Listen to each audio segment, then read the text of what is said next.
नमस्कार मित्रों, ये मेरा वीडियो है एफडीआई इन डिफेंस के ऊपर। आज की तारीख है 15 जून 2014 रविवार। दूसरा वीडियो है। एक इससे पहले का मेरा वीडियो है वो एफडीआई इन जनरल के ऊपर है कि एफडीआई से क्या क्या बेसिक इकोनॉमिक प्रॉब्लम हो सकते हैं, और ये video specifically FDI in defence के ऊपर है। अब जब एफडीआई के इकोनॉमिक नुकसान मैंने पहली वीडियो में एक्सप्लेन किया कि विदेशी $100 बिलियन लेके आता है, $50 बिलियन लेके आता है, उसमें तो कोई प्रॉब्लम नहीं है। उसने रिजर्व बैंक में जमा किए $100 बिलियन, $1 बिलियन, बदले में रिजर्व बैंक ने उसको 6,000 करोड़ रुपया दिया।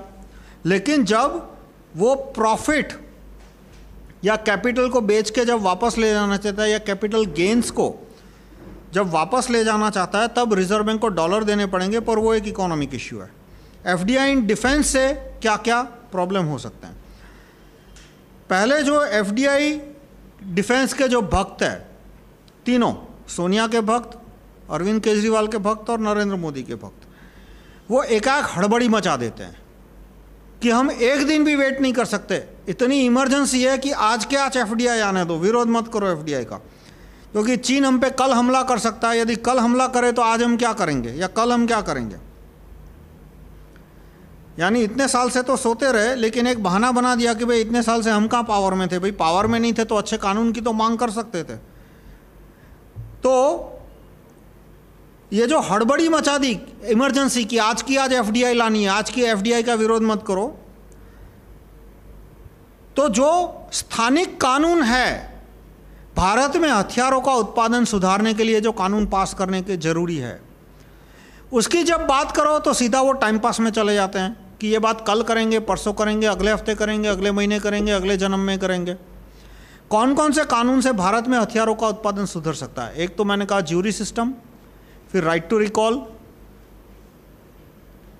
Wealth tax, mineral royalty, indirectly citizens account, DDMRCM, और हथियार से स्पेसिफिक कानून कि भारत में किसी भी कंपनी को हथियारों का उत्पादन शुरू करना हो तो उसे किसी भी प्रकार की परमिशन की लेने की ज़रूरत नहीं होनी चाहिए। उसको सिर्फ रजिस्ट्रेशन करा दिया, वो अपने हर साल का हर महीने ब्यौरा दे दी कि कितनी बंदूकें बनाई, कितनी किसको बेची, लेकिन उसको परमिशन लेने की कोई ज़रूरत नहीं होनी चाहिए। यानी लिबरलाइज वेपन मैन्युफैक्चरिंग सेक्टर।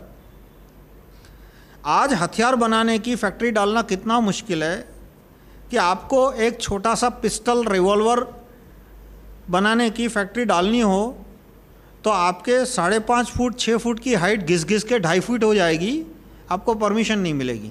इतने जटिल कानून है, और वो कानून सुधारने की बीजेपी ने आज तक कभी मांग नहीं की। वाजपेयी ने 6 साल में एक भी कानून नहीं सुधारा, और अभी एफडीआई लाने की जल्दी है, लेकिन वो हथियार बनाने की फैक्ट्रियों के कानून के लिए परमिशन लेनी चाहिए, वो कानून हटाने की उनको जल्दी नहीं है, जरा भी जल्दी नहीं, आराम से सो रहे हैं। अब मैंने जो कानून प्रपोज किया है कि किसी भी आदमी को टैंक बनाना है, या AK-47 बनानी है, या chemical weapon, biological weapon, nuclear weapon के सिवा कोई भी हथियार बनाना है, उसको हेलीकॉप्टर बनाना है, उसको फाइटर प्लेन बनाना है, तो उसके लिए किसी भी तरह की परमिशन की ज़रूरत नहीं होनी चाहिए। तो वो कानून पास नहीं करना। दूसरा कि हर एक आदमी के पास बंदूक रखने की छूट होनी चाहिए। मैंने तो ये कानून प्रपोज किया है कि हर एक आदमी के घर में बंदूक रखना कंपलसरी होना चाहिए। मतलब मान लो साल में उसकी इनकम यदि 3 लाख से ऊपर है और उसके पास टोटल वेल्थ उसके पास 20 लाख से ज़्यादा है, तो उसके घर में बंदूक होना कंपलसरी होना चाहिए, जो स्विट्ज़रलैंड में कानून है। स्विट्ज़रलैंड में हर एक सिटीज़न के घर में बंदूक होना कंपलसरी है। यदि उसके घर में बंदूक नहीं है तो उसको सजा हो सकती है। बंदूक रखना और 24 गोलियां रखना, ये 24 गोलियां का कानून मैं अपने जेब में से नहीं दे रहा हूँ, उनके कानून के बुक में लिखा है कि हर एक आदमी के घर में बंदूक और 24 गोलियां होना कंपलसरी है। वो कानून हमें भारत में लाना चाहिए। तो क्या होगा कि चीन की सेना कल आ सकती है, तो आज हमारे पास लड़ने के लिए हथियार तो होने चाहिए। अब 6 घंटे में तो सबके यहाँ बंदूक नहीं आ सकती, लेकिन ये बंदूक के फैक्ट्रियाँ डालने का कानून लिबरलाइज हो जाए तो 6 महीने के अंदर हर एक हिंदुस्तानी के पास AK-47 जैसी कारगर बंदूक आ सकती है, और लोग बंदूक खरीदेंगे तो ऑटोमेटिकली दूसरे हथियार बनाने की फैक्ट्रियों में भी उनकी भी कार्यक्षमता सुधरेगी, इंजीनियरों को उतनी स्किल आएगी, तो वो कानून बनाने की बात करो तो सीधा टाइम पास मोड में चले जाते हैं कि कल आना, अगले जन्म में आना। बीजेपी के एक भी मिनिस्टर, वो अरुण जेटली हो या नरेंद्र मोदी हो या कोई भी हो, उनको भारत के अंदर हथियार बनाने की फैक्ट्रियों में लाइसेंसिंग की ज़रूरत ही नहीं होनी चाहिए, वो कानून पास करने में इंटरेस्ट नहीं है। अब नरेंद्र मोदी के भक्त इस कानून को तो सपोर्ट करते हैं कि हाँ, हथियार बनाने के लिए जितने कानून जरूरी है वो करने चाहिए, पर वो देखते हैं कि उनके नेता विरोध कर रहे हैं। और अंधभक्तों की ये टेंडेंसी हो जाती है कि नेता विरोध करे तो वो खुद भी विरोध करेंगे, वो खुद भी सही कानून को भी वो गलत बताना शुरू करेंगे। इसलिए वो गलत किसको बताते हैं कि आज एफडीआई पे फोकस करो, आज ये सारे कानून पास करने का टाइम नहीं है। भाई टाइम क्यों नहीं है? नृपेंद्र मिश्रा को प्रिंसिपल सेक्रेटरी बनाना था, तो संडे को कानून पास कर दिया, छुट्टी के दिन, रविवार के दिन कानून बना दिया। नृपेंद्र मिश्रा के बारे में बताऊंगा क्योंकि वो थोड़ा इंटरेस्टिंग आदमी है। उन्होंने आईएएस अफसर है, उन्होंने 5 साल आईएमएफ में नौकरी की। अब आईएमएफ ऐसी जगह है कि जहाँ कोई भी अच्छा भला आदमी 6 साल 1 साल जानबूझ के गलती से चला जाए तो वो तो ठीक है, पर किस टाइप का आदमी वहाँ 2 साल या 5 साल टिक सकता है? जो आदमी में सर से पांव तक ये मेंटालिटी हो कि हिंदुस्तानी गुलामी करने के लिए पैदा हुआ है और गोरा उस पर राज करने के लिए पैदा हुआ है, वही आदमी आईएमएफ में 1 साल से ज़्यादा टिक सकता है। यदि उसमें थोड़ी भी ऐसी भावना है, वो यदि उसमें इन्फीरियरिटी कॉम्प्लेक्स नहीं है, यदि चूर चूर से भरा है इन्फीरियरिटी कॉम्प्लेक्स नहीं है उसमें, तो वो आईएमएफ में 1 साल से ज़्यादा टिक नहीं पाएंगा। ऐसी जगह पर नृपेंद्र मिश्रा जी 5 साल काम करके आए। उसके बाद वो ट्राई के चेयरमैन बने, कंपनियों ने उनको ट्राई का चेयरमैन बना दिया, ये मनमोहन सिंह ने, ताकि विदेशी कंपनियां जो टेलीकॉम में आ सकते हो उसको मैक्सिमम बेनिफिट मिल सके।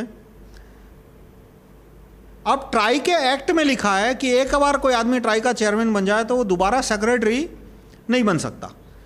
तो अब उनको मल्टीनेशनल कंपनियों ने डिसाइड किया कि इसी को प्राइम मिनिस्टर का प्रिंसिपल सेक्रेटरी बनाना है, तो कानून चेंज करना पड़ता है।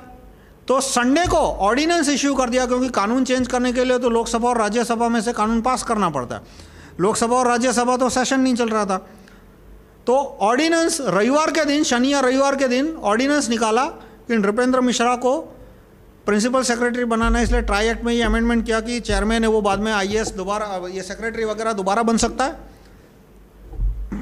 तो नृपेंद्र मिश्रा को सेक्रेटरी बनाने के लिए फटाफट कानून बन सकता है, लेकिन भारत की कंपनियां हथियार बनाने का कि फैक्ट्रियां डाल सके उसके लिए डी लाइसेंसिंग करना, उसके लिए कानून बनाने में नींद आती है, टाइम नहीं मिलता।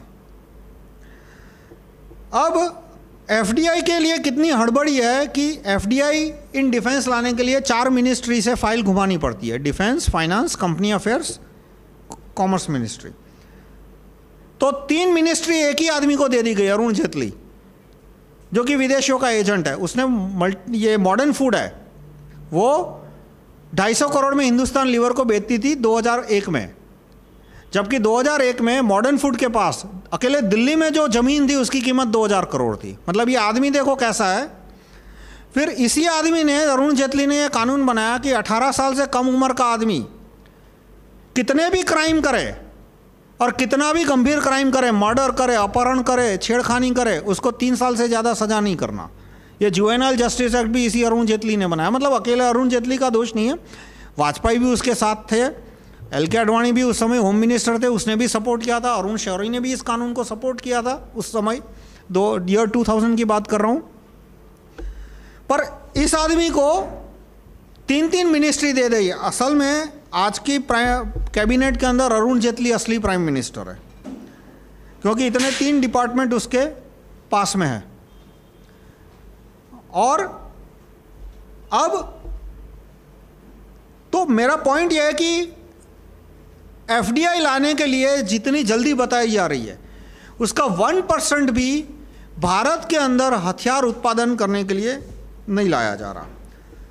अब जो बेसिक प्रॉब्लम है एफडीआई इन डिफेंस से, कुछ कहते हैं कि इससे हथियारों की कीमत सस्ती हो जाएगी, कि जो प्लेन 800 करोड़ से हम फ्रांस में लाए अप्रॉक्सीमेटली, वो यदि भारत में हम फ्रांस की कंपनी को एफडीआई लाने देते, वो प्लेन भारत में बनता है तो हमें 200 करोड़ में पड़ेगा। पहले तो ये बात थोड़ी गलत है, मतलब 800 करोड़ का प्लेन शायद 700 करोड़ में पड़ेगा। पर मेन चीज़ ये नहीं है कि पैसा बचेगा या पैसा ज़्यादा जाएगा। जिस दिन फ्रांस हम पे अटैक करेगा तब वो रफ़ाएल काम आने वाला है। फिर ये आम आदमी पार्टी के भक्त या कांग्रेस के भक्त या मोदी के भक्त कहते हैं कि भाई फ्रांस हम पे कभी अटैक ही नहीं करने वाला। भाई आज से 250 साल पहले यदि इंग्लैंड हम पे अटैक कर सकता था तो आज तो दुनिया छोटी हो गई है। 250 साल पहले यदि इंग्लैंड इतनी दूर से आके, उस जमाने में जब ना कोई प्लेन था, ना कोई टेलीग्राम था, ना कोई टेलीफोन था, ना कोई इंटरनेट था, और उस समय लकड़ी के जहाज होते थे, इतने स्पीड भी नहीं होती थी, और उस समय यदि ब्रिटेन अटैक कर सकता है तो आज क्या फ्रांस नहीं तो ब्रिटेन नहीं तो अमेरिका अटैक नहीं कर सकता? और अमेरिका यदि इराक पे अटैक कर सकता है, लीबिया पे अटैक कर सकता है, तो पाकिस्तान को वेपन तो दे ही रहा है, तो भारत पे अटैक नहीं कर सकता? और फ्रांस की कंपनी है, वो फ्रांस की गवर्नमेंट के अंडर में आती है, और फ्रांस की गवर्नमेंट है वो नेटो के अंडर में आती है, और नेटो है वो अमेरिका के अंडर में आता है। तो जिस दिन अमेरिका नेटो को कहेगा कि फ्रांस का विमान नहीं उड़ना चाहिए, उस दिन फ्रांस का विमान भारत के अंदर जो है वो नहीं उड़ने वाला। यानी जिस दिन अमेरिका हम पे अटैक करेगा उस दिन फ्रांस का विमान जो खरीदा हुआ है या एफडीआई से बना हुआ है, दोनों विमान है वो उड़ने ही नहीं वाले। अब एक झूठा दिलासा दिया जाता है बार बार कि अमेरिका हम पे कभी अटैक करने ही नहीं वाला। जैसे एक ज़माने में ये कहते थे कि चाइना कभी हम पे अटैक करने ही नहीं वाला। क्या ज़रूरत है इतनी सारी मिलिट्री बनाने की? अब समझ में आया कि चाइना अटैक करने वाला है। वैसे ये बात राइट टू रिकॉल पार्टी के मैनिफेस्टो में, जो प्रिंटेड मैनिफेस्टो, उसमें तो 2012 में लिखी थी, लेकिन उसका जो फर्स्ट एडिशन है वो 2008 में निकला था। उसमें भी लिखा था कि ये 3 देश,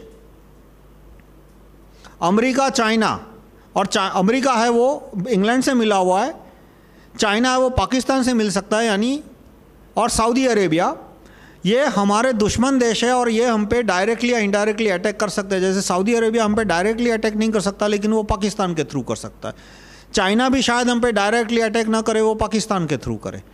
अमेरिका भी हम पे डायरेक्टली अटैक ना करे, वो पाकिस्तान के थ्रू करे। जैसे कारगिल का युद्ध अमेरिका नहीं करवाया था, अमेरिका ने पाकिस्तान को पैसा दिया था कि जाओ कारगिल पे टूट पड़ो। क्यों? क्योंकि वाजपेयी ने पोखरण 2 किया था।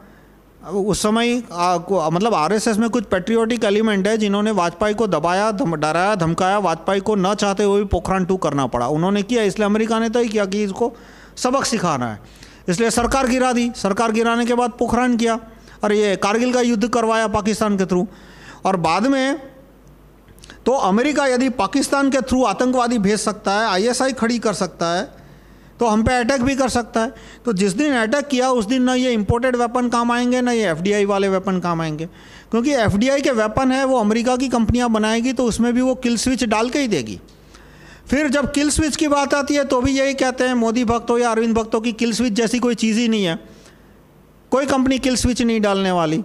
भाई रशिया ने किल स्विच डाले थे इराक को जो हथियार बेचे थे, और रशिया ने स्पेयर पार्ट बेचने से मना कर दिया। जब अमेरिका ने इराक पे हमला किया था तब इराक के पास जो रशियन मिसाइल्स थे उनमें से आधे से ज़्यादा मिसाइल के उनके पास स्पेयर पार्ट्स नहीं थे। रशिया ने उनको आखिरी मोमेंट पे स्पेयर पार्ट नहीं बेचे। तो यदि रशिया इस तरह से मुकर सकता है, और 1962 में जब चाइना ने वॉर किया था तभी भी रशिया मुकर गया था, रशिया ने हमारी मदद नहीं की थी उस समय। तो ये मानना कि जिस दिन अमेरिका हम पे हमला नहीं करेगा वो भी बेवकूफ़ी है। अमेरिका हमला करेगा उस दिन ये रफ़ाएल का प्लान हो या ब्रिटेन का जैगुआर वो काम आएगा, ये भी बेवकूफ़ी है। हमारे बनाए हुए हथियार ही काम आएंगे उस दिन। जिस दिन हम पे अमेरिका अटैक किएगा, जितने हथियार हमने बनाए हैं वो काम आएंगे, बाकी एक भी हथियार काम नहीं आने वाला। तो ये एफडीआई की बात अंत में किस तरह की है कि एक बकरी थी, उसके पीछे एक भेड़िया पड़ा था। तो बकरी को कहा जाए कि ये भेड़िए से बचना है तो कसाई के पास चले जाओ, कसाई तुम्हें इस भेड़िए से बचाएगा। इस तरह की बात है कि चीन हम पे हमला करने वाला है, पाकिस्तान हमला करने वाला है, इसलिए हम कहते हैं कि चलो अमेरिका की शरण में चले जाते हैं या जापान की शरण में चले जाते हैं। तो भाई जिस दिन अमेरिका अटैक करेगा उस दिन कौन बचाएगा? और लोकल वेपन मैन्युफैक्चरिंग की बात जब करते हैं तो उसके लिए जो कानून सुधारने की बात है उसमें टाइम पास आता है। मैं आपको रिक्वेस्ट करूंगा आप वीके सिंह की एक वीडियो देखिए। ये एक यूआरएल है, ये टाइनी यूआरएल है, पहली वीडियो है tinyurl.com/rtrgrp RTGRP right to recall group 0003। ये आप URL टाइप करना, आपको सिंह साहब की एक वीडियो देखने मिलेगी जहां उन्होंने कहा है कि भारत के अंदर हथियार बनाने की जो फैसिलिटीज़ है उसको सुधारने के इतने सारे ज़रूरत है और अपॉर्चुनिटी है, वो हम नहीं कर रहे और FDI को कर रहे हैं। अब ये वीडियो उनके मिनिस्टर बनने के बाद की है, पहले की मुझे ठीक से नहीं पता, शायद 30 मई की है, यानी उनके मंत्री बनने के बाद की। और उन्होंने ये वीडियो दी, उसके जवाब में अरुण जेटली ने उनके खिलाफ सुप्रीम कोर्ट में एफिडेविट फाइल करा दी। जो एफिडेविट में लिखा है कि VK सिंह ने जानबूझ के जो अभी सेना के वर्तमान जनरल है COSS है उसके खिलाफ, या वो उसके मतलब इनको दबाने के लिए अरुण जेटली ने एफिडेविट फाइल करा दी। और दूसरी ये वीडियो है जो कि एयरफोर्स को कंपेयर करती है, क्योंकि अभी जो युद्ध होगा उसमें सबसे ज़्यादा इम्पोर्टेंट काम रहेगा एयरफोर्स का। तो ये 3 URL है जो कि चाइना, अमेरिका और भारत के वीडियो को ये एयरफोर्स को कंपेयर करता है। तो इस तरह से मेरा जो पॉइंट है वो ये है कि जो FDI करने वाले हैं, FDI की वाहवाही करने वाले हैं, उनकी नीयत क्या है। वो कहते हैं कि वो भारत में भारत की रक्षा करना चाहते हैं। हथियार इंपोर्ट भी कर सकते हो, FDI से भी कर सकते हो। कहते हैं कि FDI आएगा तो खर्चा कम हो जाएगा। पहले खर्चा कम नहीं होने वाला। क्यों? क्योंकि राफेल का प्लेन, उसकी प्रोडक्शन कॉस्ट तो 100 करोड़ ही है, तो भी भारत को 800 करोड़ में खरीदना पड़ रहा है। प्रोडक्शन 100 करोड़ है तो 150 करोड़ में क्यों नहीं बेचता? क्योंकि ये सारी मोनोपोली आइटम है। Cost of production, monopoly item में कॉस्ट ऑफ प्रोडक्शन कितनी भी कम हो जाए, ज़ीरो हो जाए, सेलिंग प्राइस कम नहीं होती। कॉम्पिटिटिव मार्केट हो जहाँ पे बहुत सारे सप्लायर हो, वहीं पे दाम कम होते हैं। जैसे कि मोबाइल फ़ोन, तो मोबाइल फ़ोन बनाने की वाली पूरी दुनिया में 100 कंपनियाँ हैं, तो फटाफट दाम कम हो रहे हैं। लेकिन दवाइयाँ, जब तक पेटेंट चलता है तब तक दवाई बनाने वाली एक ही कंपनी है, क्योंकि पेटेंट की उसकी मोनोपोली है। तो उसकी प्रोडक्शन कॉस्ट है, उसका सारा, उसका रिसर्च का, क्लिनिकल ट्रायल का सारा खर्चा तो अमेरिका की मार्केट से उसको एक ही साल में मिल जाता है। और उसकी प्रोडक्शन कॉस्ट होती है 2 रुपये 5 रुपये, तो भी वो दवाइयाँ अमेरिका में 200-300 रुपये में बिकती है, इंडिया में भी मिनिमम 100-150 रुपये में बिकती है। क्यों? क्योंकि मोनोपोली आइटम है वो। क्यों अपना पैसा आपका वो क्यों दाम कम करेगा? तो लॉकहीड मान लो यहाँ आके मिसाइल बनाती है, क्रूज मिसाइल, तो वो क्रूज मिसाइल पूरी दुनिया में 3-4 कंपनियाँ ही बना सकती है। एक तो चाइना की, एक तो रशिया की। रशिया की इतनी अच्छी नहीं है, चाइना की भी इतनी अच्छी नहीं है। बाकी हम कहे फ्रांस, ब्रिटेन, अमेरिका, 3 देश हमने गिना दिए, लेकिन वो तीनों देश नेटो के अंडर में आते हैं। और नेटो का जो डिसीजन होता है वो वहाँ की डिफेंस की कंपनियों को फॉलो करना पड़ता है। तो इस तरह से हम गिनाने के लिए 10 देश गिना सकते हैं कि जर्मनी को गिना दिया, बेल्जियम को गिना दिया, ये स्वीडन को गिना दिया, या अमेरिका है, कनाडा है, लेकिन वो सारे नेटो अम्ब्रेला के अंदर आते हैं। तो इफेक्टिवली एक ही प्रोड्यूसर हुआ, यानी वो प्रोड्यूसर है वो मनमाना दाम लेने वाला है, क्योंकि उसके सामने कोई कंपटीशन नहीं है। तो हमने इंडिया में उसको फैक्ट्री डालने दिया, उससे उसकी कॉस्ट ऑफ प्रोडक्शन मान लो कम हो गई, तो उससे सेलिंग प्राइस उसकी कम नहीं होने वाली। दूसरा, कॉस्ट ऑफ प्रोडक्शन उसकी भी कितनी कम होगी, क्योंकि सारे जो मेजर कैपिटल इक्विपमेंट है वो तो उसको अमेरिका से ही लाने हैं। उसको लेबर हम कहेंगे कम हो गया, लेकिन जो हाईली स्किल्ड लेबर है वो तो इंडिया में है ही नहीं, अभी डेवलप ही नहीं हुआ। वो तो हम भारत में फैक्ट्रियाँ डालेंगे तब वो लेबर डेवलप होगा। आज मैं मान लो IBM को चिप बनाने की परमिशन देता हूँ, तो चिप बनाने के लिए जो टेक्नीशियन चाहिए, या तो जो अल्ट्रा हाई स्किल्ड फिजिसिस्ट है, ultra high skilled chip engineer है, वो तो इंडिया में है ही नहीं। तो वो तो उनको या तो विदेश से कंसल्टिंग करानी पड़ेगी, या तो विदेश से ही भारत लाने पड़ेंगे। यानी मान लो प्लेन का उत्पादन का खर्चा 300 करोड़ है, तो वो भारत में उत्पादन होगा तो 300 करोड़ से सिर्फ 250 करोड़ ही हो रहा है, ज़्यादा बचत नहीं हो रही। दूसरा, वो कंपनी जब रिपेट्रिएशन के लिए डॉलर जितना उसने मुनाफा किया, अब जब उसको वो मुनाफा वापस ले जाना है रिपेट्रिएशन, तो वो डॉलर मांगेगी, तो डॉलर कहाँ से लाओगे? यानी डिफेंस का तो एक भी प्रॉब्लम सॉल्व हो ही नहीं रहा, और इकोनॉमिक प्रॉब्लम है उसमें सिर्फ 20-30% ही बेनिफिट मिल रहा है। ऐसा नहीं है कि जो 800 करोड़ का प्लेन है वो 50 करोड़ में पड़ेगा, वो 800 करोड़ का प्लेन 600 करोड़ में पड़ेगा। तो जो फिर भी मैं आपकी इकोनॉमिक बात मान लेता हूँ, पर आप इंपॉर्टेंट क्वेश्चन को इवेड कर रहे हो। आप यानी जो FDI के समर्थक है, FDI के समर्थक इंपॉर्टेंट क्वेश्चन को इवेड कर रहे हैं कि जिस दिन अमेरिका ने हम पे धावा बोल दिया, उस दिन कौन सा प्लेन काम आएगा? और जापान की कंपनी है, वो भी अमेरिका और भारत, यदि भारत और अमेरिका का युद्ध होता है तो Japan as a country America का साथ देगा, भारत का साथ नहीं देगा, क्योंकि जापान काफ़ी हद तक अमेरिका पे डिपेंडेंट है, काफ़ी हद तक अमेरिका से दबा हुआ है।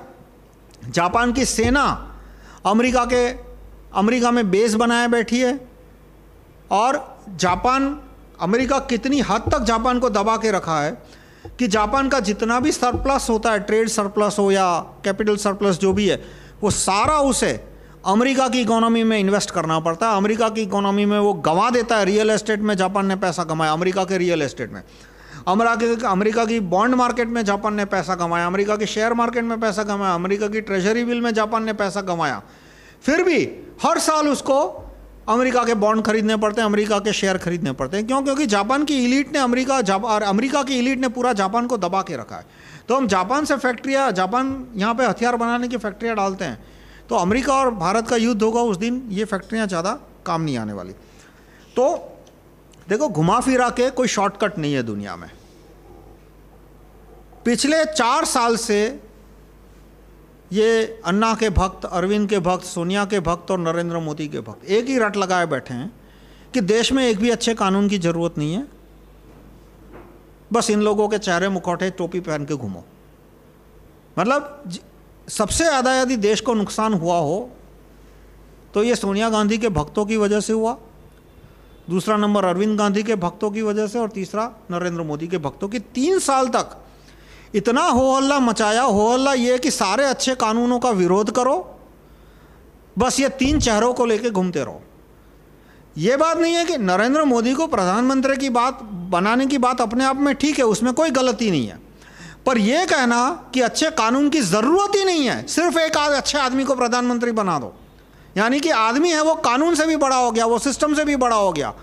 मतलब ये झूठ कह के इतना बड़ा नुकसान किया पिछले 3-4 साल में कि जो पिछले 3-4 साल में अच्छे कानूनों का प्रचार करने का मौका था, अच्छे कानूनों का प्रचार करने की ज़रूरत थी, वो सब साइडलाइन हो गए। उसकी वजह से आज ना देश में अच्छे कानून है और देश में अच्छे कानून नहीं है, इसलिए फैक्ट्रियाँ नहीं चल रही, उद्योग नहीं चल रहे, और बाहर से इंपोर्ट करने की बात तो दूर रही, अब हमें विदेशों को ही कहना पड़ रहा है कि तुम आके हमारे देश में हर तरह की फैक्ट्रियाँ चलाओ। तो कोई शॉर्टकट नहीं है, हमारे बनाए हुए हथियार ही हमको काम आएंगे। हमारे यहाँ हथियार बनाने के लिए कौन कौन से कानून सुधर सकते हैं, वो मेरा एक पूरा दूसरा वीडियो है कि हम किन किन कानूनों से हमारे यहाँ हथियारों का उत्पादन सुधार सकते हैं। FDI है, उससे खर्चा, वेपन इंपोर्ट का जो खर्चा आएगा उससे मैक्सिमम 10-20% ही कम होगा, कोई ज़्यादा कम नहीं होने वाला। और विदेशी हथियार जब अमेरिका हम पे हमला करेगा तब कोई काम नहीं आने वाला। धन्यवाद।